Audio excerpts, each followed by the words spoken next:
Hello दोस्तों, कैसे हैं आप सभी लोग। आशा करती हूँ आप सभी लोग स्वस्थ होंगे, मस्त होंगे।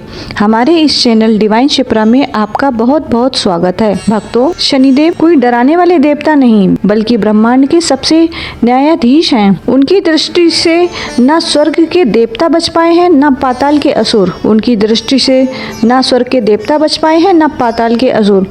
आज की कथा उस अहंकार के टूटने की कहानी है जो एक न्यायप्रिय राजा के मन में अनजाने में आ गया था। इस कथा को सुनने मात्र से साढ़े साती का प्रभाव कम हो जाता है और राहु केतु की बाधाएं शांत हो जाती हैं। अपनी आंखें बंद करें और शनिदेव के उस विकराल और न्यायमयी रूप का ध्यान करें। समय का प्रारंभ था जब स्वर्ग की सभा में 9 ग्रहों के बीच एक भयंकर बहस छिड़ गई। सूर्यदेव का कहना था वे जगत की आत्मा हैं, इसलिए वे श्रेष्ठ हैं। गुरुदेव का कहना था कि वे देवताओं के मार्गदर्शक हैं, इसलिए वे बड़े हैं।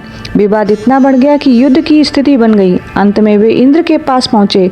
इंद्रदेव सब जानते थे कि अगर उन्होंने शनिदेव को छोटा बताया तो वे हमें भस्म कर देंगे और अगर दूसरों को छोटा बताया तो वे रुष्ट हो जाएंगे। उन्होंने बड़ी चालाकी से सारा भार मृतलोक के राजा विक्रमादित्य पर डाल दिया, जो न्याय के लिए तीनों लोकों में प्रसिद्ध थे। राजा विक्रमादित्य के दरबार में जब 9 ग्रह आए तो राजा भी धर्म संकट में पड़ गए।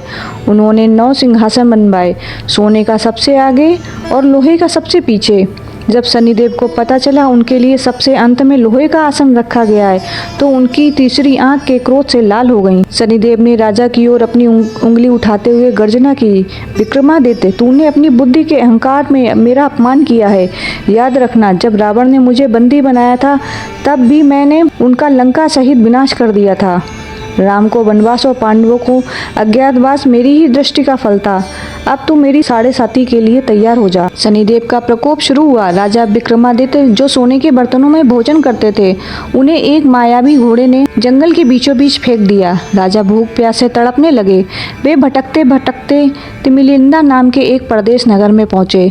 वहां एक सेठ ने उन्हें चोर समझ लिया क्योंकि शनिदेव की माया से राजा के पास रखे कीमती हार गायब हो गए थे। राजा को नगर के कोतवाल के पास ले जाया गया। नगर के क्रूर राजा ने बिना सोचे समझे विक्रमादित्य के हाथ और पैर काटने का आदेश दिया।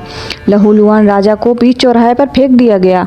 कोई उन्हें पानी पिलाने वाला भी नहीं था। अंत में एक दयालु तेली ने उन्हें अपनी दुकान पर रख लिया। राजा, जिनके आदेश पर हजारों सैनिक चलते थे, अब अपंग अवस्था में बैठकर कोलू चला रहे थे। वे दिन भर कोलू के बैल की तरह काम करते और रात भर शनिदेव के भजन गाते। 7.5 साल बीतने को थे। एक रात राजा विक्रमादित्य ने दीपक रात छेड़ा। उनके स्वर में इतना दर्द और इतनी शक्ति थी कि नगर के सारे बुझे हुए दिए अपने आप जल उठे। उस राज्य की राजकुमारी मोहिनी ने जब यह चमत्कार देखा तो उस अपंग व्यक्ति के पास पहुंची। उसने पिता से जिद की कि वह उस तेली के नौकर से शादी करेगी। राजा ने बहुत विरोध किया लेकिन राजकुमारी नहीं मानी। विवाह की रात शनिदेव साक्षात विक्रमादित्य के स्वप्न में आए। उन्होंने देखा शनिदेव का रूप बड़ा ही भयानक और विशाल है। राजा उनके चरणों में गिर पड़े, बोले, प्रभु, आप न्यायकारी हैं, मुझे मार डालिए, लेकिन जो दुख मैंने सहा है वो किसी साधारण मनुष्य को मत देना, वे इसे सहन नहीं कर पाएंगे। राजा की इस करुणा को देखकर शनिदेव का हृदय पिघल गया।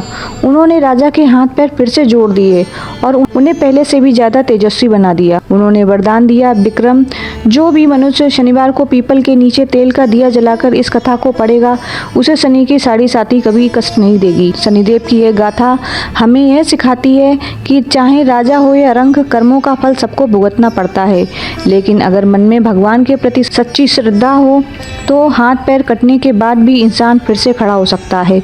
शनिवार का यह व्रत केवल डर से नहीं बल्कि प्रेम और न्याय के प्रति सम्मान से करना चाहिए। बोलिए शनिदेव महाराज की जय। तो भक्तों, आपको यह मेरी कथा कैसी लगी? अगर पसंद आई हो तो लाइक करें, हमारे चैनल को सब्सक्राइब करें। राधे राधे।